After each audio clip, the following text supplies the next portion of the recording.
In the summer of '96, athletic director Bob Markham promoted longtime John Calipari assistant James Bruiser Flint to succeed the departed head coach. Flint took over a program in flux, one not only without its dynamic leader on the sidelines, but one also missing 3 starters from the previous season's Final Four squad, including the great Marcus Camby. Bruiser Flint definitely stepping into a tough spot. John Calipari left in June, and if you're not going to promote from within, I don't know who you're going to get from without in June. Bruiser, nobody said it would be easy being a head coach at a top-notch program like UMass. Still, Flint was able to guide the '96-'97 team to 19 victories and an NCAA tournament first-round appearance.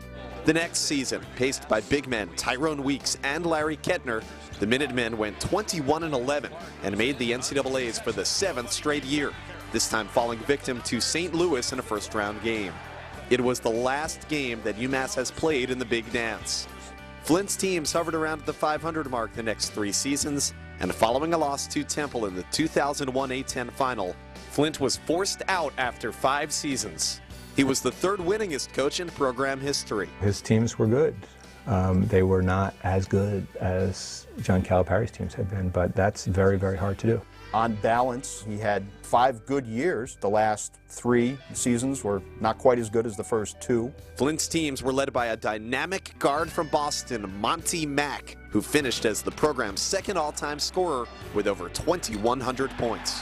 He had that phenomenal 4-year career. I mean, I've never seen one guy run off more screens in my life than Monty Mack. I mean, he'd come down and run off 10 screens and then just knock down shots. He wasn't on the premier teams, and I think it's easy to overlook a player like that, but individually, as a scoring machine, as a hard-nosed player, he was terrific. Former Villanova head coach Steve Lappas took over the program in the spring of 2001, but his tenure lacked the success of the previous 2 regimes.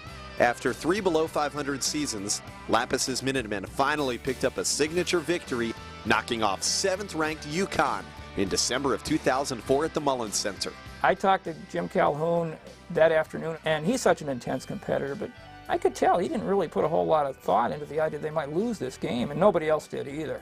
Rayshawn Freeman gets the winning basket and then decides to run up into the stands to celebrate with a few hundred of his closest friends while UConn is coming back down the floor and UMass is playing 4-on-5, and UConn did get a shot up that might have tied it or won it, but they missed it. Here come the Huskies the other way. Kellogg, Devin Brown for the win.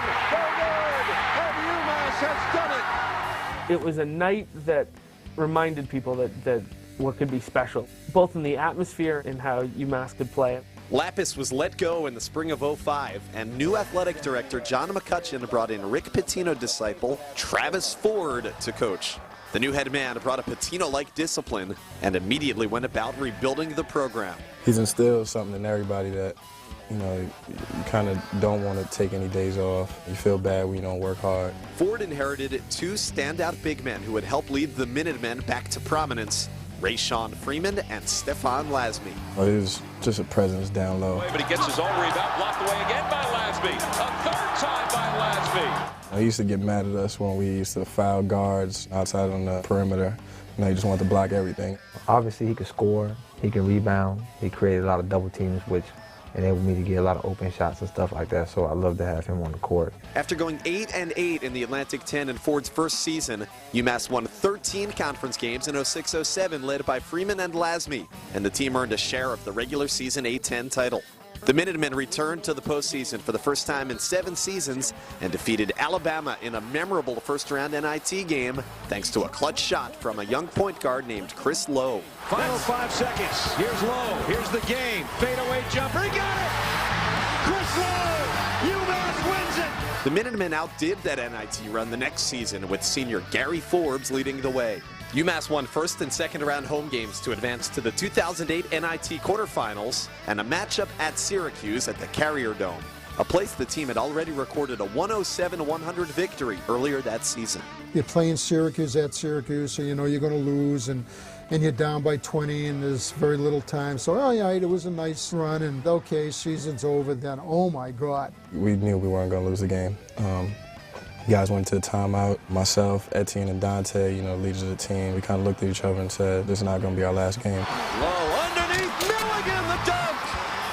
Unbelievable. UMass's improbable comeback victory sent them to Madison Square Garden for the NIT semifinals and a date with defending national champion Florida. We had all the UMass fans there. We actually had a reception before the game at a local restaurant. And not only did we fill that restaurant, we filled the 2 restaurants next to it across the street.